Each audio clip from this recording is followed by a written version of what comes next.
రోజుకో వివాదం, కొత్త కొత్త ఆరోపణలు, అంతకు మించిన కొంగొత్త మలుపులు, సీరియల్ని మించిన సీక్వెన్స్లు, రోజు ప్రచారంలో ఉండేలాగా ప్లానింగ్. ఇవన్నీ ఎందుకోసము? జంతువుల కొవ్వుతో మొదలయ్యి ఓ పట్టు పట్టే వరకు ప్రతి దాంట్లోనూ ఒక ప్లానింగు, గుదిగుచ్చినట్టుగా ఏది పూసలన్నీ కలిపి దండగుచ్చినట్టుగా ఉండే ఒక రాజకీయ ఎత్తుగడేదో కనపడుతూ ఉంటుంది కదా. దీనికి కారణం ఏంటి? ఒక పార్టీని, ఒక నాయకుడిని టార్గెట్గా చేసుకుని ఇలాంటి మత ఆధారిత ఎజెండాని జనంలోకి తీసుకొస్తే ఆ ఎజెండాని అమలు చేస్తున్న వాళ్ళకి ఎంతవరకు పాజిటివ్ రిజల్ట్ వస్తుందో తెలియదు. కానీ ఇలాంటి పరిస్థితి కౌంటర్ ప్రొడక్టివ్ అయిపోయి, అంటే ఎదురుగొట్టి నిండా ముంచేందుకు అవకాశాలు ఎక్కువ వచ్చేస్తున్నాయా ఏపీలో అని అనిపిస్తోంది. ఎందుకని? ఇలాంటి ఎత్తుగడలు అమలు చేస్తున్న వాళ్ళ మీద దేవుడు కన్నెర చేస్తాడా?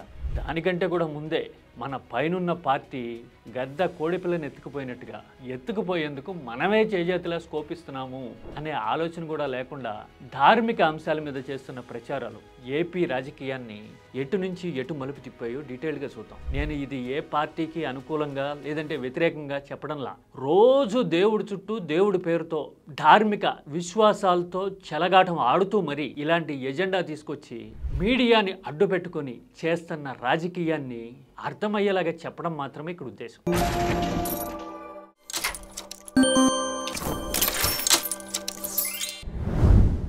ఏపీలో గత 18 నెలలుగానో 2 ఏళ్లుగానో చూస్తూ ఉన్నాం కదా, ఒక ఆలయం చుట్టూ, ఒక విశ్వాసం చుట్టూ నిత్యం వివాదాలు, కొత్త కొత్త ఆరోపణలు, ఆధారాలు లేని గాలివాటు మాటలు, ఇంకొందరైతే ఎక్స్ట్రీమ్ వెళ్ళిపోయి అన్అపాలజిస్టిక్ లాంటి డైలాగులు కూడా కొట్టడం చూస్తూ ఉన్నాం. తీరా చూస్తే మీ కమిట్మెంట్కి వెయిటేజ్ ఎంత, మీ కన్విక్షన్ లోత్ ఎంత అని చూస్తే వరుసగా తొక్కిసలాటలు జరుగుతుంటాయి, భక్తుల ప్రాణాలు పోతుంటాయి, హాహాకారాలు అన్ని దేవాలయాల్లోనూ వినపడుతూ ఉన్నాయి మిస్ మేనేజ్మెంట్ వల్ల. వాటి మీద ఎవరు రెస్పాండ్ అవ్వరు. ఒకవేళ ధార్మిక విశ్వాసాల మీద గౌరవం ఉండి ప్రజల కోసం ఇదంతా చేస్తున్నట్టయితే కనుక అలాంటివి జరగకూడదు, జరిగితే కనుక స్టర్న్ యాక్షన్ ఉండదు. లేకపోగా ఇలా ఒక విశ్వాసం చుట్టూనే ఇలా జరగడం చూస్తూ ఉంటే దీని వెనక రాజకీయం ఏంటి, అందులో మీడియా ఎలాంటి పాత్ర పోషిస్తోంది అని తెలుసుకోవడం అవసరం. ఎలాగో 1 by 1 చూద్దామా? ముందు జంతువుల కొవ్వుతో మొదలైంది, ఆ తర్వాత పాత ఆరోపణల్ని తిరగదోడడం చూసాం. ఇప్పుడు కొత్త కొత్త ఎలిగేషన్స్ తీసుకొచ్చి నిరంతరం బజలో ఉండేలాగా, వివాదాస్పదం అయ్యేలాగా ప్రొజెక్ట్ చేయడం చూస్తూ ఉన్నాం కదా. దీని వెనక మోటో ఒక్కటే, వెరీ సింపుల్. మన ప్రత్యర్థి ఎవరైతే ఉన్నారో ఆయన ధార్మిక విశ్వాసం వేరు, పర్సనల్గా ఆయన ప్రాక్టీస్ చేసే మతం వేరు అనే విషయాన్ని జనానికి పదే పదే గుర్తు చేస్తూ మన విశ్వాసాలకి అన్యాయం చేసేశారు అనే ముద్ర కొట్టేయాలి అనేది ప్రయత్నం. అందుకోసమే అనేక మలుపులు తిరిగి సందర్భం సమయం లేకుండా ఒకదానికొకటి పొంతన లేని ప్రకటనలు చేయడానికి పేరు పడ్డ ఒక ఆయన సనాతనం పేరుతో ఇప్పుడు పదే పదే కొన్ని అంశాల గురించే మాట్లాడతారు, చాలా సెలెక్టివ్గా. హిందూ ధర్మానికి సంబంధించి విఘాతం కలిగే అన్ని అంశాల గురించి మాట్లాడరు, ఓన్లీ కొన్నిటి గురించే మాట్లాడతారు. ఇక ఇంకో వైపు నుంచి అధికారంలో ఉండి చక్రం తిప్పుతున్నాము అనుకునే వాళ్ళు కూడా ఇదే ఎజెండాని రోజు మీడియాలో చుట్టబెట్టి కలిగిపెట్టేందుకు ట్రై చేస్తుంటారు. ఎందుకు అంటే ఆ పార్టీ, ఆ లీడరు వర్సెస్ జనం అనే సీన్ క్రియేట్ చేసేయాలి అనేది ఇక్కడ ప్రయత్నం. కానీ ఇలాంటి ప్రయత్నం దెబ్బతిని ఎదురు కొట్టేందుకు 2 ప్రాక్టికల్ రీజన్స్ మన కళ్ళ ముందు కనపడుతున్నాయి. అందులో ఒకటి, ఆల్రెడీ నేను 2019 ఓటమి తర్వాత నేరుగా 1-to-1 డిస్కస్ చేసినప్పుడు వచ్చిన పాయింట్. రెండోది ప్రజల విచక్షణ, ఏపీలో ఉండే పరిస్థితులకి సంబంధించిన వ్యవహారం. మొదట ఏపీలో పరిస్థితులకు సంబంధించిన వ్యవహారం ఏంటో చూద్దామా?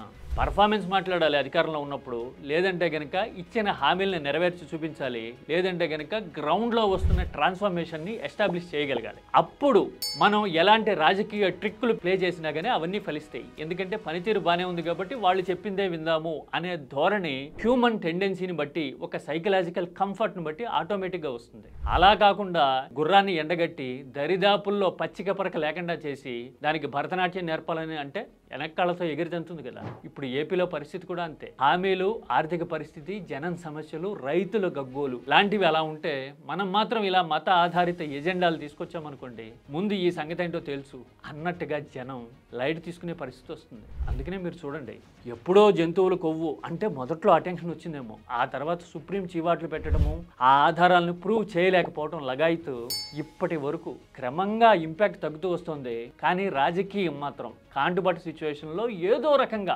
ఇలాంటివి చుట్టబెట్టాలి, మత ఆధారితంగా పోలరైజ్ చేసేయాలి అని ప్రయత్నాలు, విఫలయత్నాలు చేస్తూనే ఉంది కదా.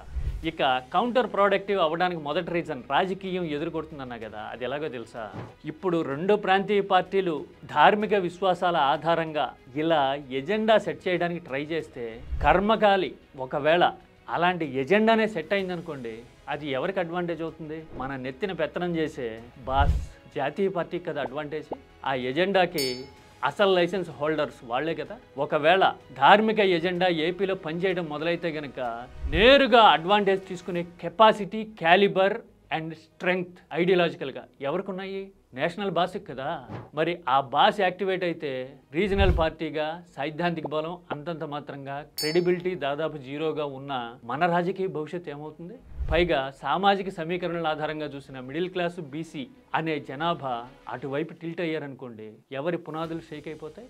ఈ మాత్రం రాజకీయ కూడా మర్చిపోయి అవుట్ ఆఫ్ డెస్పరేషన్ విశ్వాసాల ఆధారంగా నడుపుతున్న రాజకీయాన్ని చూస్తూ ఉంటే నాకు మొదట్లో చెప్పినట్టు ఆ 2019 అక్టోబర్, నవంబర్ నాటి సంభాషణ గుర్తొచ్చింది. అప్పట్లో ఓడి డైర్ కాన్సిక్వెన్సెస్లో ఉన్నప్పుడు రోజు 12 to 1:30 మాట్లాడుతుంటే, సార్ ఆ టాపిక్ మీద ఎందుకు మాట్లాడుతుంటారు సార్, అలాగా జనం బోర్ ఫీల్ అవుతారు కదా అంటే, కొంచెం స్పేస్ ఇచ్చినా కానీ బీజేపీ వాళ్ళు రంగంలోకి దిగి కమ్ముకుంటారమ్మా. అలా కమ్ముకుంటే గనక మనల్ని తుడిచేస్తారు. ఆ స్కోప్ వాళ్ళకి ఇవ్వకూడదు. అందుకోసమే మనమే వాళ్ళ ఎజెండా మాట్లాడేయాలి అని అన్నాం కదా. అంటే బీజేపీ కెపాసిటీ ఎంతో మనకి తెలుసు, కానీ తెలిసి కూడా అలా చేస్తున్నాము అంటే మీడియా కాపాడుతుందనా? లేదంటే కనుక ఏదో రకంగా ముందు ఎదుటివాడిని దెబ్బతీసేస్తే తర్వాత సంగతి తర్వాత చూసుకోవచ్చు అన్నా? కానీ సిచ్యువేషన్స్ అన్నిసార్లు అంత ఈజీగా ఉండవు సార్. 2 ఏళ్ల కిందట వచ్చిన తీర్పు వేరు, 3 ఏళ్ల తర్వాత జరగబోయే పరిణామాలు వేరు అయ్యుండొచ్చు కదా. పైగా ఎజెండా అనేది జనం సమస్యలైనప్పుడు ధార్మిక విషయాల్లో ఎక్స్ట్రీమ్ లెవెల్కి వెళ్ళి వాస్తవ దూరంగా ఇలాంటివి చేస్తే మొదట జనం మనోభావాలు దెబ్బతింటాయి. ఆ తర్వాత వాళ్ళకి ఏహ్య భావం అంటారే, అంటే ముఖం మెత్తి చికాకేసి చచ్చా ఇదేనా నిరంతరం అని చీ కొడితే గనక అసలకే మోసం వస్తుంది. ఒకవేళ కొద్దో గొప్ప ఆ ఎజెండా పనిచేస్తే కనుక ఢిల్లీ బాసులకు బలం వస్తుంది. ఏ రకంగానూ ఇందులో మనకైతే అడ్వాంటేజ్ లేదు సార్. కనీసం ఆ విషయం తెలుసుకుని విచక్షణని నిద్ర లేపితే గనక కొద్దో గొప్ప ఇలాంటి పొల్యూటెడ్ ఐడియాస్, పొల్యూటెడ్ ప్లానింగ్ కాస్తైనా కంటైన్ అవుతాయేమో అనేది ఒక చిన్న సూచన. వీలైతే చూడండి, లేదంటే గనక భవిష్యత్తే మనకి చూపిస్తుంది కదా.